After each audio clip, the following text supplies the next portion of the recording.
Ya listo, creo que ya comenzó la grabación. Ok, ya. Bueno, buenos días chicos de nuevo. Hoy día vamos a ver la sesión número 10. Ya vamos a hablar continuando con cardiofisiología, vamos a hablar sobre la fisiología relacionada a la regulación de la presión arterial, ¿no? Y bueno, y los componentes de la presión arterial, ¿ok? Recuerden, tienen 15 minutos para rellenar su pretest, ¿ok? Y de ahí empezamos con la clase. Listo.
Y chicos, ya vamos a empezar. Segundo, memorizar el forms.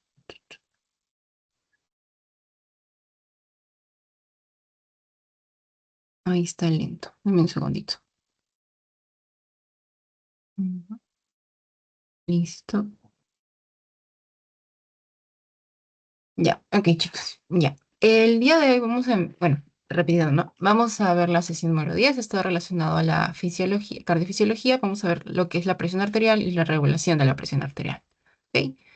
En el índice, bueno, la definición y regulación de la presión arterial, porque existen distintos mecanismos, ¿no?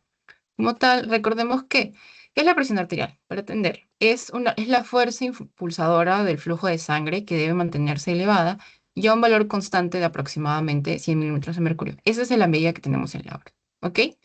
Ya, aquí está mi resaltador, sí. Esta es la medida en la aorta. ¿Ok? ¿De dónde proviene? ¿Cuál es el cálculo? La presión arterial es igual a gasto cardíaco por resistencia periférica total. ¿Ok? Y esta es la que proviene de los vasos sanguíneos. ¿Ok? Listo. Los componentes del gasto cardíaco los vamos a ver más adelante, pero recuerden que también tienen influencia sobre la presión arterial. ¿Cómo vamos a escalar la presión arterial también? Vamos a ver que tenemos categorías: normal, elevada, presión elevada, o sea, presión alta, o sea, hipertensión, nivel 1, nivel 2 y lo que vendría a ser una crisis hipertensiva, ¿no? Cuando tenemos una presión arterial normal, podemos hablar de una sistólica que es menor a 120 y una diastólica que es menor a 80. Estos son los valores normales. Esta es su base. 120 sobre 80. Ahora, elevada podremos hablar de 120 sobre 129 y, bueno, en este caso, un poco más elevada, elevada acá, un poquito mayor de 80. Ahora, en este caso, cuando hablamos de hipertensión nivel 1, podemos hablar de 130 sobre 139 y de 80 sobre 89. Ahora, en nivel 2, 140 a más o 90 a más. Y ya cuando tengamos una crisis hipertensiva, vamos a hablar de mayores a 180 y mayores a 120 en diastólica. ¿Ok? Recuerden que diastólica es menor que sistólica. ¿Ok?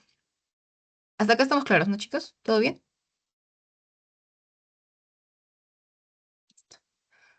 Ok, entonces, para seguir avanzando,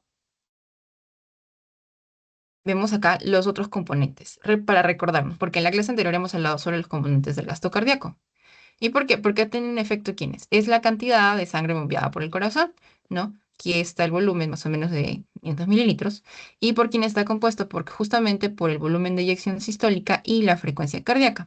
Entonces, también, si alteramos algunos de estos componentes, vamos a tener efectos también sobre el gasto cardíaco y como tal vamos a tener efectos sobre la presión. ¿Ok? Listo. Ok, para tenerlo en cuenta. Y ahora vamos a hablar sobre los componentes de los mecanismos de regulación de la presión. Tenemos un mecanismo de regulación rápida que está relacionado a la regulación por varoreceptores. ¿Ok? Los varoreceptores son los que vamos a ver ubicados a nivel del arco aórtico y en las paredes del seno cariotídeo. ¿Ok? Es nuestro sistema de respuesta rápida. ¿Ok? ¿Y qué es lo que ocurre? Estos son sensibles a la presión o estiramiento de estos vasos sanguíneos. O sea, cambia esta presión, se estiran o se contraen menos, vamos a tener una percepción a través de ellos. ¿Ok? Mientras más potente sea el estímulo, más rápida va a ser la respuesta.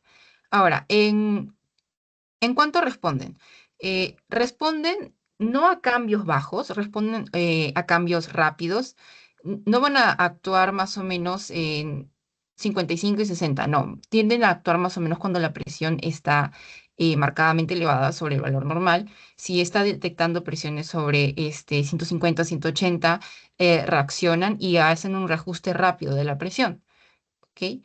Listo. Bueno, vamos a ver aquí la ruta. O sea, estos varoreceptores tienen dos rutas, ¿no? Primero por el arco órtico, que es si es estimulado, va a viajar hacia el nervio vago. Y por el otro lado, ay, se fue.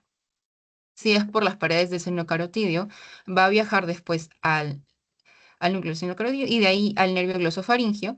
Y después va a llegar a los centros vasomotores cardiovasculares del tronco del encéfalo. Su meta es llegar ahí. ¿Ok? Porque recuerden que ahí es donde principalmente tenemos la regulación. Ahora, más o menos, cuánto es el nivel de presión que ellos manejan para poder hacer una reducción. La respuesta que se genera va a ser una reducción de alrededor de 15 a 20 milímetros de mercurio. ¿Ok? Ya. Listo.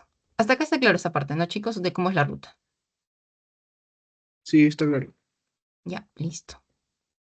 Ok. Ujú. Vamos a pasar. Ya. Y bueno, y aquí vemos más o menos cómo es lo que se logra llegar a un punto de equilibrio. Ok. Tenemos también lo que es la presión arterial media. Y más o menos, ¿cuánto es? De 65 milímetros de mercurio. ¿Ok? Esta es la presión con la que se tiene que perfundir en general los órganos, hacia todos los órganos, hacia todos los tejidos. Esta es la presión que tiene que haber a nivel sistémico para que todos estén perfundidos, todos estén irrigados y tengan la proporción necesaria de sangre, de nutrientes, etcétera, ¿no? Listo. Si esta presión arterial media se altera, vamos a tener, por ejemplo, problemas de la perfusión, disminución de la presión y eso va a generar también alteraciones. ¿Ok? ¿Listo? Ahora, bueno, y aquí vemos como una gráfica donde vemos cómo se van manejando las presiones, ¿no? Y cuándo tenemos un punto medio. Y, ujú, ya. Bueno, y la otra vía también está relacionado al centro cardiovascular del tronco encefálico. Está regulado por la vía simpática y la vía parasimpática, ¿no? Recordemos que, bueno, la vía parasimpática está relacionada al nervio vago, ¿no? Para reducir la frecuencia cardíaca. Y la vía simpática, por otro lado, está relacionado al nódulo sinusal, por el aumento de la frecuencia cardíaca, que después también tiene efectos sobre el músculo cardíaco. En las arteriolas va a generar vasoconstricción y en las venas, por otro lado, tenemos también vasoconstricción y disminución del volumen. ¿Ok? Esto está dentro de los centros vasoconstrictor, centro acelerador cardíaco y el centro desacelerador cardíaco. ¿Ok? Entonces, esta es la respuesta dentro del tronco encefálico, del tronco encéfalo, ¿ok? Relacionado a la regulación de la presión. O sea, una vez que ya vino de la primera parte de la ruta de los valorreceptores, va a viajar acá y dependiendo de cuál va a ser la respuesta, si es desaceleradora o vasoconstrictora o aceleradora, vamos a tomar una salida simpática o parasimpática. ¿Ok? Listo. Bueno, y aquí en la siguiente gráfica, ya. Ok, listo. La respuesta al aumento de la presión. Aquí vamos a ver más o menos cómo procede. Está, segundo, ya, listo. Ok, vemos acá. Aquí está el varoreceptor del seno carotidio y aquí está el varoreceptor del arco órtico. Ok. Viajan a través del noveno y del décimo parrenio, ¿no? Listo. Son estimulados.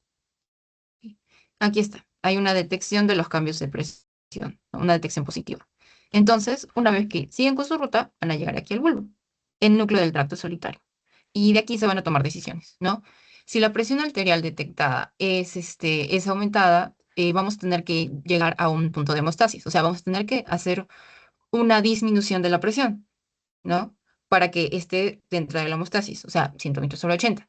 O si en este caso se detecta que está disminuida, vamos a tener que hacer una elevación, ¿no? También para llegar a la homeostasis, ¿no? Aquí la meta es llegar a 120/80, ¿no? Que eso es lo usual. En este caso vemos una respuesta al aumento de la presión, ¿no? Entonces, una vez que se llega acá al núcleo del tracto solitario, se toman decisiones. En este caso, vamos a después ver a qué ruta va. Si vamos a ir por el nucleador cardíaco, ¿qué vamos a tener? La respuesta parasimpática. Y esta desaceleración como tal va a generar una respuesta para disminuir la frecuencia cardíaca y como tal vamos a tener que disminuir también la contractilidad, ¿no? Y por el otro lado, ¿qué va a pasar con los otros núcleos? Los núcleos aceleradores y el vasoconstrictor. El acelerador es lo opuesto, es lo que está aumentando la presión y también la vasoconstricción es lo que está aumentando la presión. Entonces, si yo quiero bajar la presión, ¿qué tengo que hacerlo? Tengo que disminuir su actividad, tengo que inhibirlo, reducir su actividad y entonces vamos a disminuir la respuesta simpática. Ajá, y por lo tanto, si yo quiero bajar la presión y regularla para estar en homeostasis, ¿qué tengo que hacer? Aumentar la respuesta parasimpática y disminuir la respuesta simpática, como vemos acá, ¿no? Y acá ya los efectos no a nivel de las arteriolas y a nivel de las venas, ¿no? Eh, ya. ¿Esto se entendió, chicos? ¿Todo bien? ¿O repetimos alguna parte? Ahí no, se pasó. ¿Esta parte está clara? Sí, está claro. Ya. ¿Alguien más, chicos? ¿Todo bien, Luis? Oscar, Kiara. Ujú, ok, listo. Ok, ya. Siguiente. Bueno, y el otro sistema de regulación, el sistema renina-angiotensina-aldosterona. Esta es la respuesta hormonal, esta es la respuesta lenta. Ahora, también es la que tiene mayor proyección en el tiempo. ¿Por qué? Porque como les mencioné, el primer sistema, que es el relacionado a los varoreceptores, es una respuesta de acción rápida en el momento y nos permite hacer un reajuste temporal. Ahora, ¿qué ocurre también? Que los varoreceptores pueden llegar a desensibilizarse y eso puede estar relacionado también a una hipertensión crónica, ya en pacientes que tienen hipertensión de larga data, 20 y 30 años, y llega un momento en que ya los varoreceptores se ajustan a estos niveles de presión alta, ¿no? Y llegan a perder sensibilidad. Entonces ya no hacen ese reajuste necesario para poder mantener la presión. Y también tenemos otra respuesta, por otro lado, del sistema renina-angiotensina-aldosterona, ¿no? Este sistema de respuesta, por ejemplo, si es lento, como lo vemos acá, no responde a cuestión de segundos, sino le toma un par de minutos, ¿no? A reajustarse, pero se mantiene a lo largo del tiempo, como vemos en esta gráfica de acá. Por ejemplo, aquí tenemos un paciente que tiene esta presión normal, de 100, ¿ok? Pero ¿qué ocurre? Tuvo una hemorragia, tal vez un corte, tuvo un accidente de tránsito, etcétera, ¿no? Y pierde volumen y por lo tanto también va a perder presión, ¿no? La presión va a caer, miren, va a llegar acá a 50, ¿no? Vemos acá la comparación. Si bien es cierto, el sistema de respuesta rápida puede ayudar en el momento, quien va a mantener sostenida y tratar de llegar a un nivel similar al que teníamos previo a la hemorragia va a ser el sistema renina-angiotensina, ¿no? Entonces, quien se encarga de mantener en estas situaciones es él, ¿ok? Vemos acá, por ejemplo, a lo largo del tiempo cómo va. Miren, el sistema, sin el sistema renina-angiotensina vemos que la presión se eleva levemente, ¿no? Llegando tal vez hasta 60, ¿no? Pero en cambio, con el sistema renina llegamos ya hacia 80 alrededor de esto, ¿ven? Y se mantiene, se sostiene, pasando 10, 20, 30, y en cambio vemos aquí tal vez que sin el sistema empieza a caer un poquito, en cambio acá se sostiene. Y como tal, la idea es restablecerlo al punto de equilibrio.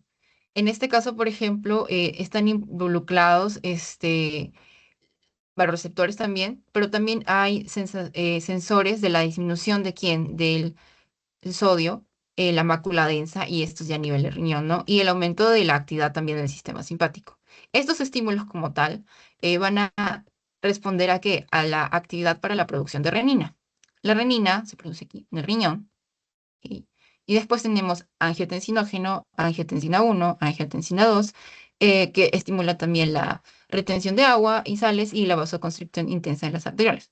Bueno, aquí la siguiente lámina tengo acá como que ya un poquito más detallado. Hacerle zoom. Ujú.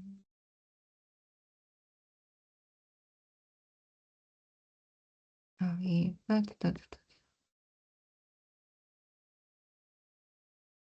quiero agarrarlo.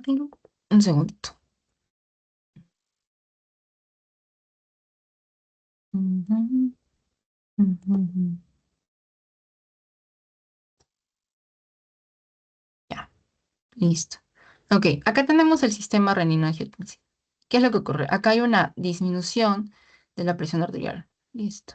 Pérdida de la presión arterial. Baja, cae. O sea, pongamos que nuestra presión arterial media cayó y nuestra presión no sé, estaba medida en 100. Listo. La presión a nivel de la aorta se estaba percibiendo alrededor de 100. Ok, y cayó. Cayó de repente a 60 o 50. ¿Qué es lo que ocurre? Hay una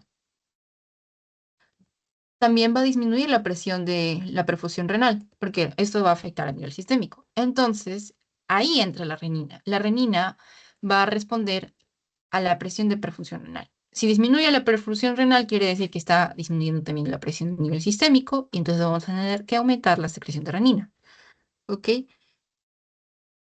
La renina, como tal, también va a responder aquí a lo que es el angiotensinógeno. Va a actuar y vamos a tener angiotensina 1.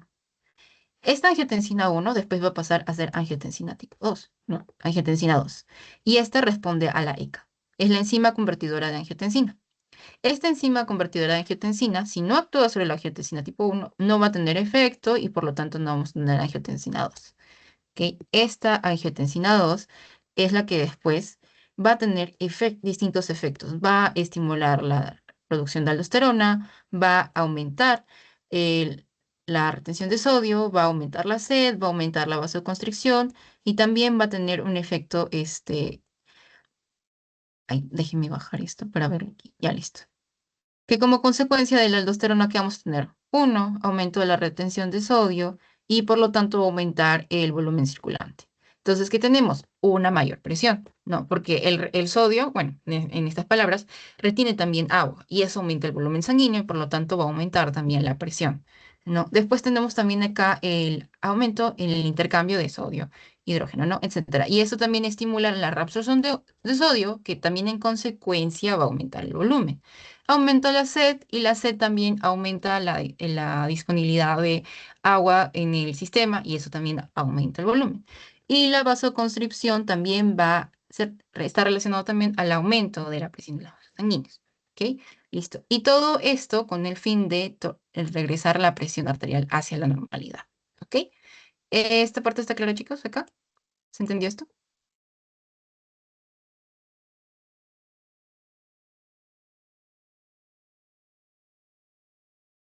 ¿Podría repetirlo? Sí, ahora sí, también me pregunta, perfusión renal. Ya, la perfusión renal es, me refiero a la perfusión del, del riñón, ¿ok? O sea, me refiero a que el riñón está perfundido, está recibiendo percibe una presión, eh, la presión, a ver, ¿cómo ponerlo sin palabras para que se me entienda mejor? Eh, lo que ocurre aquí es que la renina responde a través de la respuesta de la presión, ¿no? O sea, nosotros tenemos una presión arterial media de 65, o sea, una persona que está ok.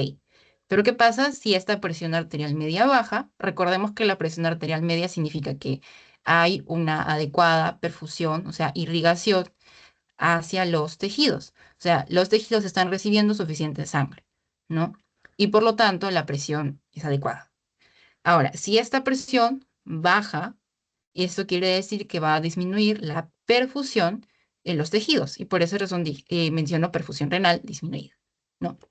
Y por esa razón secreta renina para responder a esta cascada de respuestas para mantener la presión, ¿no? Porque por aquí lo había puesto más sencillo en la gráfica anterior, creo.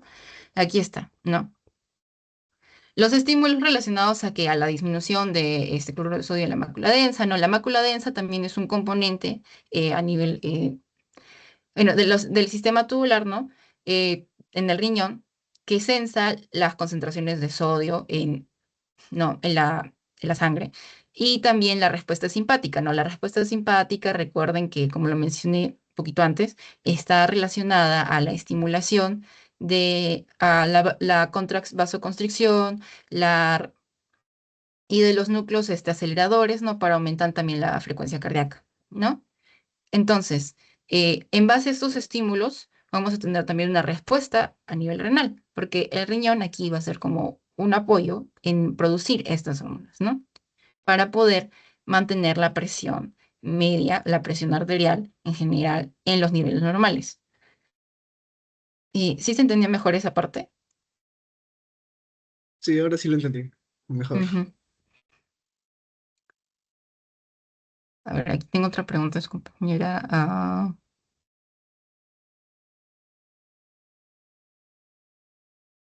No, no, la renina es una hormona, chicos. Todo esto de acá es hormonas. Todas estas son hormonas, ¿ok? Ya. Sí, de nuevo, o sea, todo esto de acá del sistema renina, angiotensina, aldosterona son hormonas. Y por esa razón tienen un efecto más a largo plazo, ¿no? Y se prolonga con el tiempo. ¿Ok? Eh, Recuerden, sí, responde a estos estímulos, la mácula densa, el censo de sodio, de cloruro de sodio, ¿no? Y en la respuesta simpática, ¿no? La respuesta simpática por vasoconstricción y también en los núcleos aceleradores, ¿no? Etcétera. Entonces, ¿qué ocurre? Eh, la mácula densa sensa la disminución también. También tenemos que hay una disminución de la presión y por ende hay una disminución de la perfusión y vamos a tener esta respuesta de del sistema renina-angiotensina-aldosterona para conservar este volumen, porque el objetivo, como ven aquí al final, ha sido elevar el volumen sanguíneo, aumentar este volumen sanguíneo y por ende aumentar la presión arterial, ¿no? Para que vuelva a la normalidad, ¿no? Porque, o sea, si la presión arterial media cae, ya es un indicador de que también la presión arterial en general está disminuida, ¿no? Si tu presión arterial normal es 120/80 y tenemos tu presión arterial media en 65, ¿no? Ahora, ocurre, como les mencioné, una hemorragia, tal vez algún evento que haya generado una reducción del volumen, ¿no? ¿Qué va a pasar? Esta presión va a caer, porque recordemos que ¿de qué depende la presión? Del gasto cardíaco, y dentro del gasto cardíaco tenemos también estos componentes. Voy a retroceder aquí, ¿no? Que es el volumen de eyección sistólica, la frecuencia cardíaca, ¿no? Y el gasto cardíaco, que es en consecuencia la cantidad de sangre bombeada, ¿no? Si disminuye ese volumen, vamos a tener problemas en la presión, porque es parte de su componente, ¿no? Y si alteramos también alguno de los componentes, ¿no? Ya sea vasoconstricción, vasodilatación, etcétera, también tenemos alteraciones en la presión, ¿no? Pero la idea es, con todos estos, como objetivo, retornar al volumen necesario para poder tener una presión adecuada y, por ende, conseguir que los órganos estén correctamente perfundidos, ¿no? Esta es una respuesta ante una pérdida de volumen, o sea, pérdida de la presión, baja de la presión, ¿ok? Ahora sí se entendió, ¿no? Sí, chicos, ahora sí. Ya, ok, listo. Y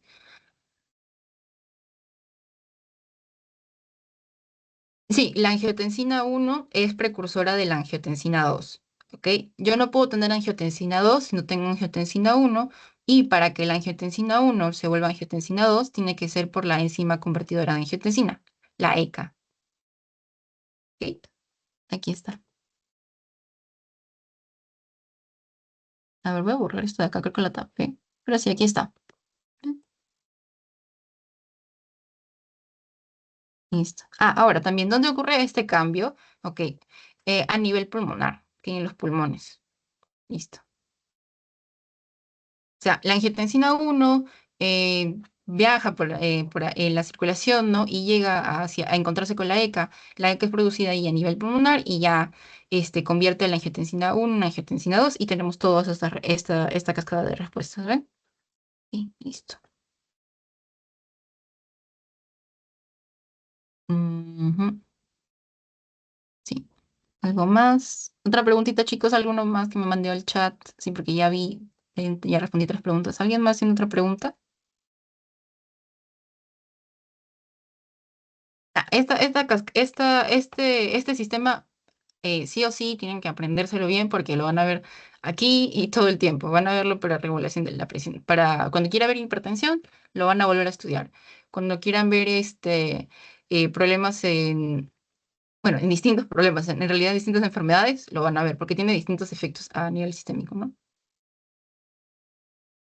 Sí, sí, como les mencioné, aquí lo pregunta su compañera, sí, de nuevo, la angiotensina 1 se convierte en angiotensina 2 por la ECA, y sin la ECA, o sea, este de acá, no va a poder hacerse el cambio. Ya, listo, ya. Entonces, eh, ¿alguien más? ¿Otra pregunta? ¿Nadie?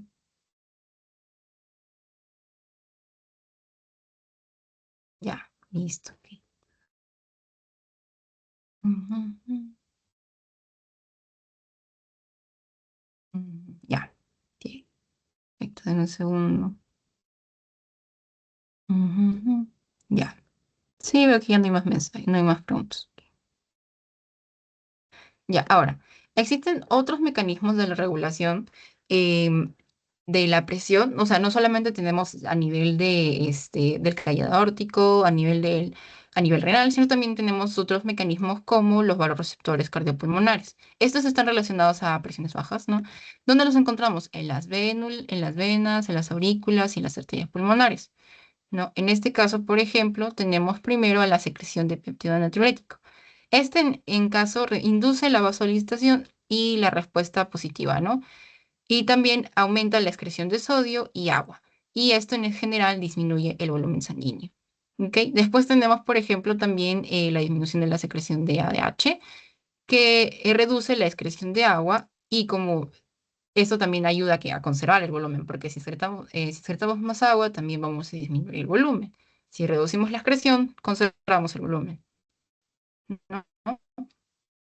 Listo.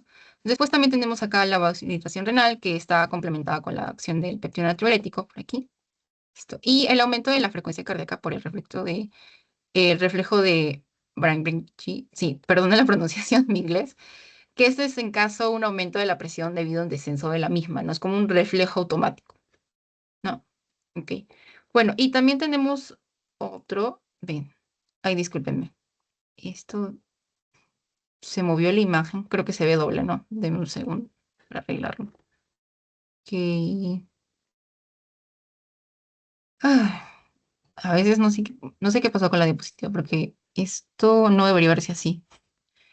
O, ¿qué es lo que ven acá? Una lámina con uno, 2 y 4, ¿no? Y acá repetida la lámina, ¿no?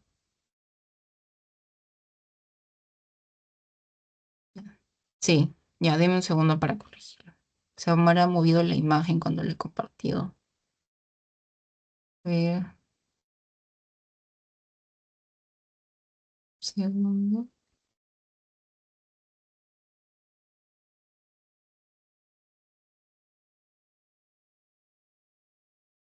Ya,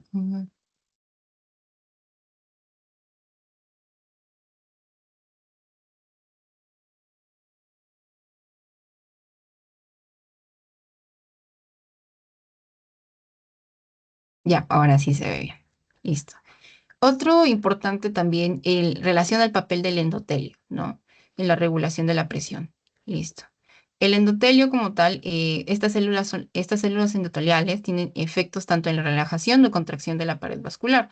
O sea, no solamente hablamos de receptores, hormonas libradas ya a nivel sistémico, etcétera, sino también tenemos esta respuesta en los vasos sanguíneos, sobre todo en endotelio que los compone, ¿no?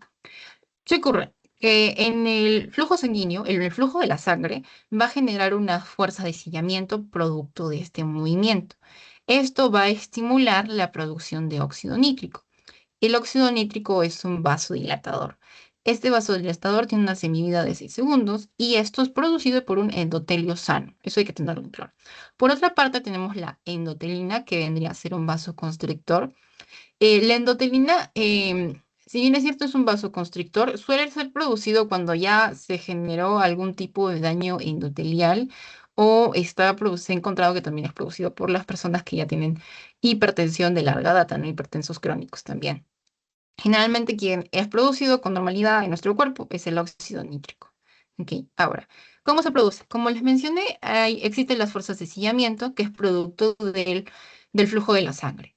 Estas fuerzas de sillamiento generan un arrastre debido a la viscosidad de la sangre, ¿no? A través de las paredes, y esto hace una torsión de las células endoteliales.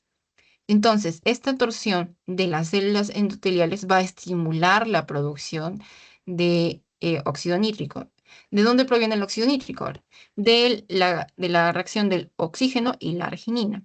Estas, al reaccionar, no con la enzima convertidora, van a generar lo que es esto, el óxido nítrico. Y el óxido nítrico también después, al unirse con la citrulina, va a estimular el agua ciclasa soluble y que después va a generar la conversión de GTP en GMPC y esto va a inducir a la relajación. ¿Ok? Por esa razón tenemos una vasodilatación. ¿Y dónde va a generar la relajación? A nivel del músculo vascular liso, ¿no? Que este es el que se afecta para generar la vasoconstricción o la vasodilatación, ¿no? En este caso, como va a generar relajación, vamos a tener vasodilatación. ¿Ok? ¿Esto se entendió, chicos, aquí?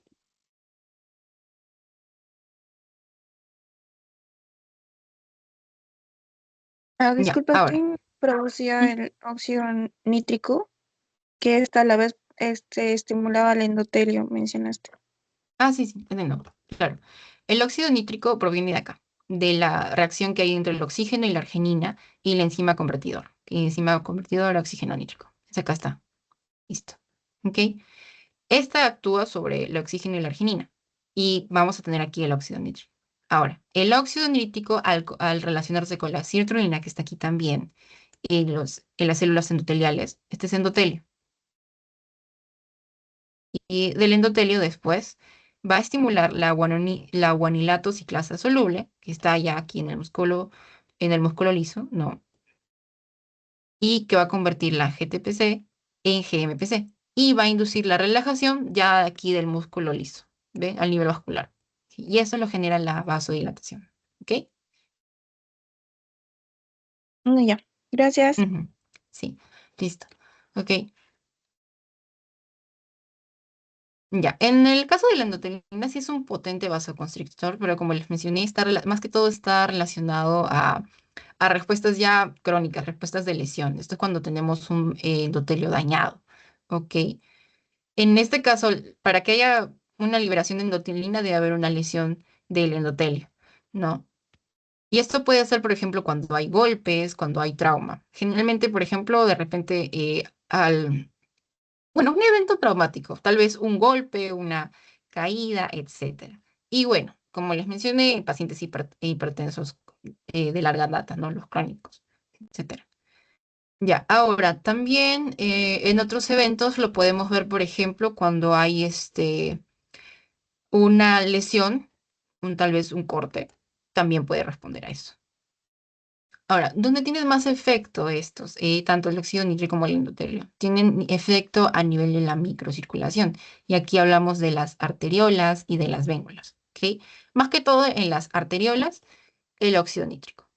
¿Ok? Y bueno, y ya. Y bueno, eso sería todo, chicos. Aquí está la bibliografía. Y antes de pasar a su pretest, voy a hacerles unas preguntitas, ¿ok? Digo, su posttest. Ya. Hemos visto bastante de esto. Para recordar. Ya. Ya, pregunta rápida, sí. Primera, eso tienen que saber solo sí, sí. ¿Cuánto es la presión arterial media? Cualquiera.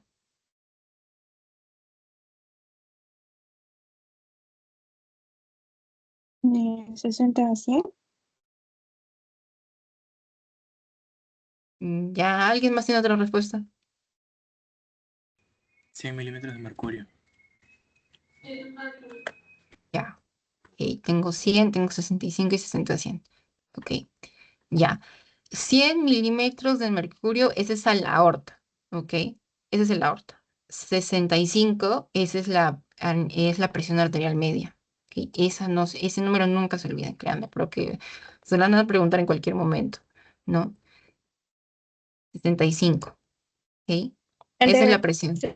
65 es en todos los huesos, o sea, incluyendo las arterias y los arteriolas. Sí, todo, todo. La presión arterial, el 65 es la presión general de todo. O sea, con la cual se tiene que alcanzar una perfusión adecuada. ¿Ok? Todo a nivel. O sea, si te preguntan presión arterial media, ya, ¿cuánto es? 65, ¿dónde? En cualquier punto. ¿Ok? Ese es el cálculo esperado, la presión esperada que debe haber para que haya una correcta perfusión de tejidos. Si está disminuida o está aumentada, quiere decir que hay problemas aquí en la presión. Por lo tanto, o hay una disminución de la presión y por lo tanto hay una hipoperfusión o en este caso también podemos tener problemas de perfusión aumentada, etcétera, ¿no? Pero 65, no se olviden de esto. ¿Ok? Ya. ¿Y cuánto era la Sí, presión sistólica y cuánto es la presión diastólica?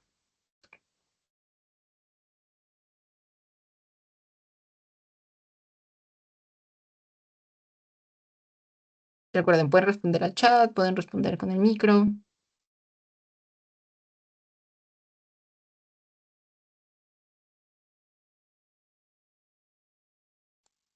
Ujú.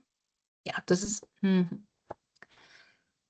ya, sí, correcto, Víctor, correcto, Luis. 120 en sistólica y 80 en diastólica.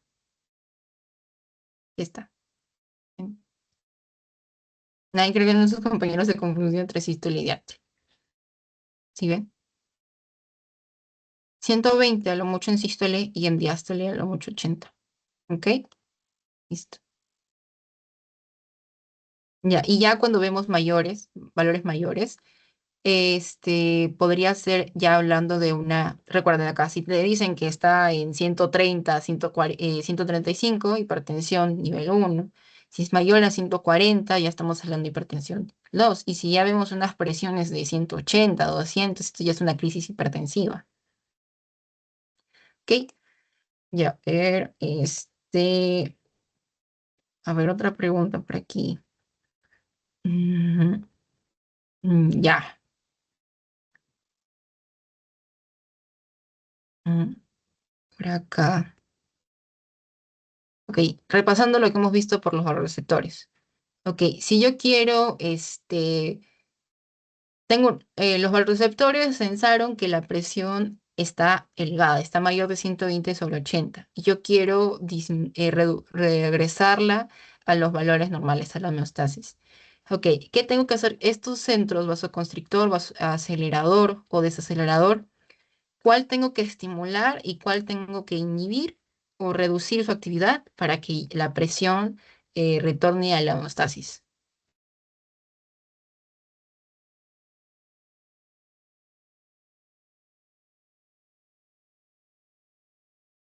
Ujú. Cualquiera, chicos.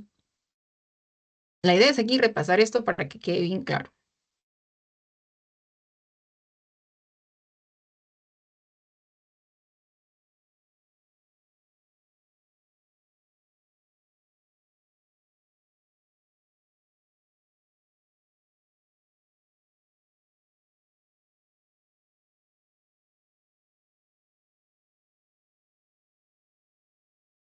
Ok, a ver.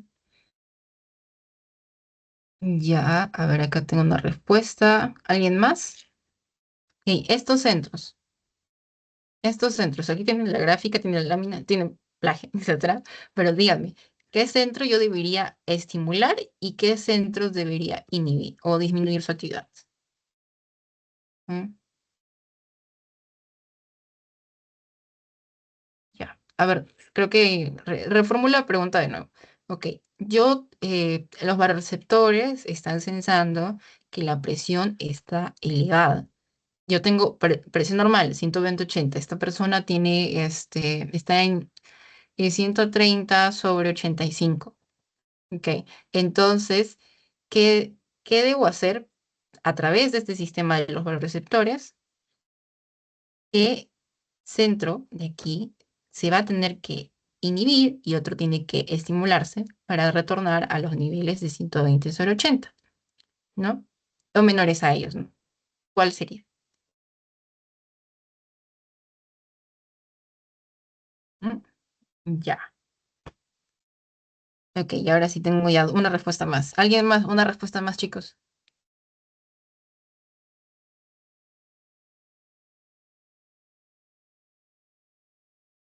Ya, listo. Tengo tres respuestas.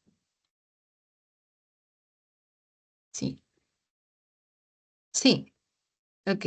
Sí, sería correcto. Inhibir los simpáticos y estimular el parasimpático.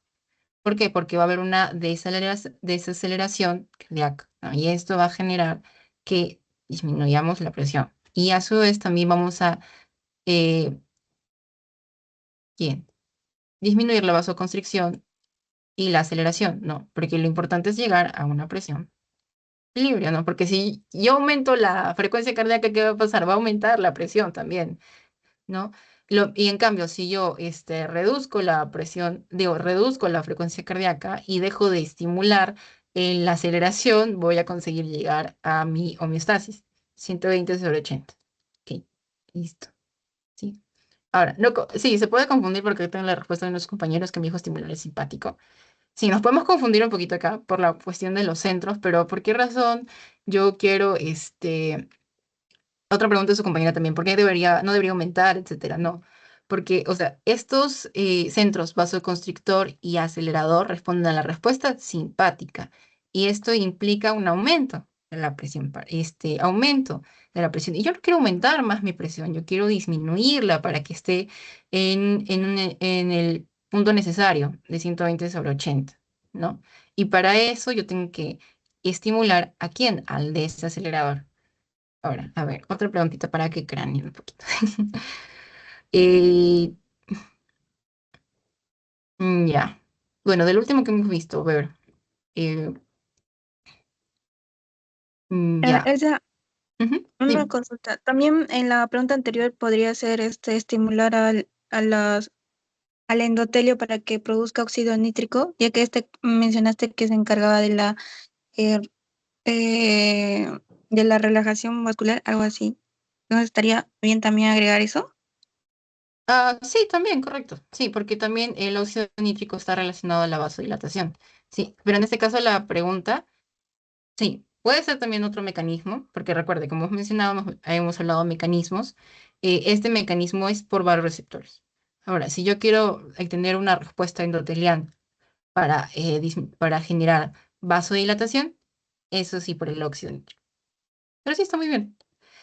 Ya, Ya, ahora gracias. hablando del óxido nítrico, la otra pregunta sería, ¿de dónde proviene el óxido nítrico? Ahí está. Eso iba a preguntar. ¿Quién es Ok. necesario para la creación de óxido nítrico? El oxígeno y la arginina. Ujú, correcto. ¿Y en quién más? Ya, ok. Y última pregunta del sistema, este es del sistema renina-angiotensina, aldosterona. Sí. Este, mm, a ver, ya, como para acordarse los pasos. Este, la renina, que después con la producción de renina, ¿cuál es la hormona? O sea, ¿quién le sigue en la producción? Porque es sistema renino-angiotensina-aldosterona. Después de renina, se estimula la producción de ¿quién? Angiotensina 1, angiotensina 2, ECA. Su respuesta, chicos, ¿cuál sería la correcta?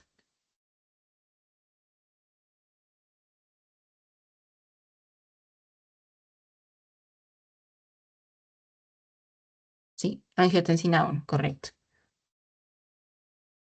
Ya listo, chicos. Entonces, ya una vez hechas las preguntas, así como el repasito, sí, les voy a pasar su post un segundito.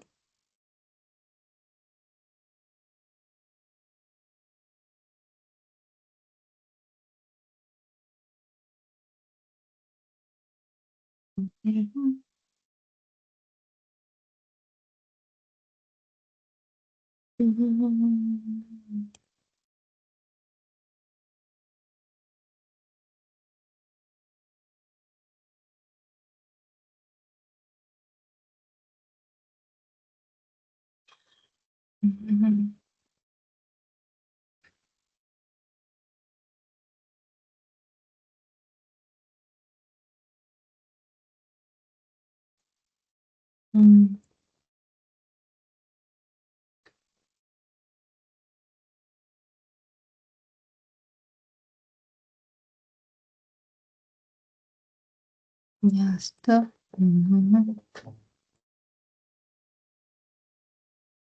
Listo. Ahí está el chat, chicos. Ya pueden ir resolviendo. Y apenas termina, me avisan y empezamos a hacer la corrección.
Ujú.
Ay, dime un segundo. No, pues ustedes, tararán, tan, tan, tan. Mm, mm.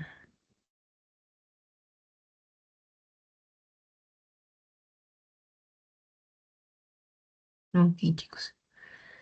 Es como para compartir las respuestas. Ujú. Ok,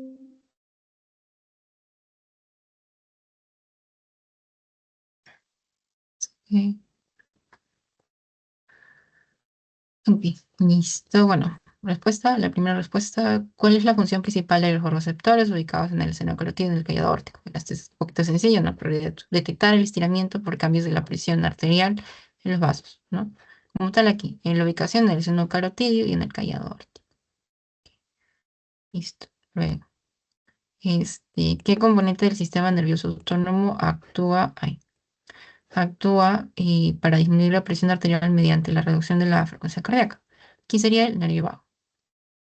Ok, listo.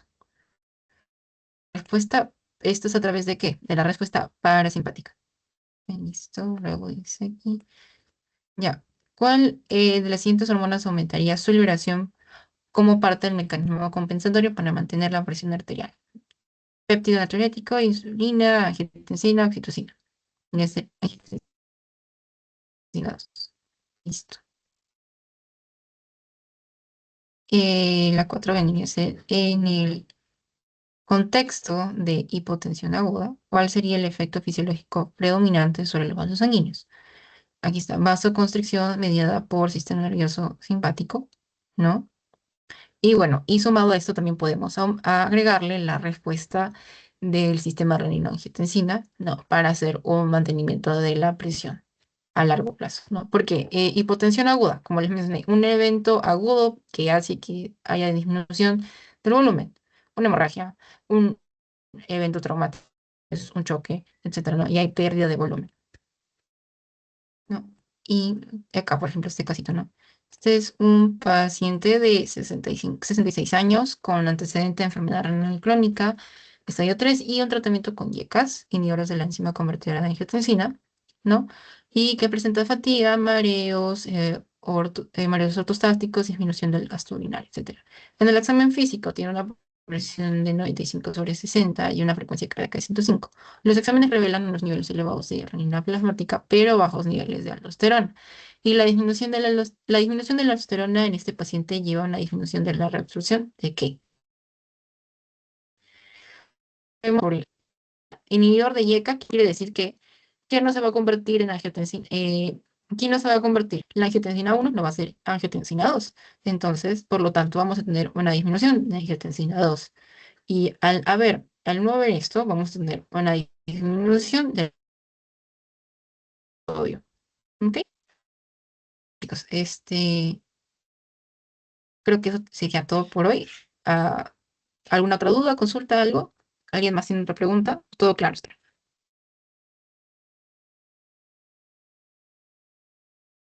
Ujú. Ya, entiendo. Muy bien, chicos. Bueno, entre todo, gracias por su asistencia. Espero que tengan un buen día, que lo pasen bien.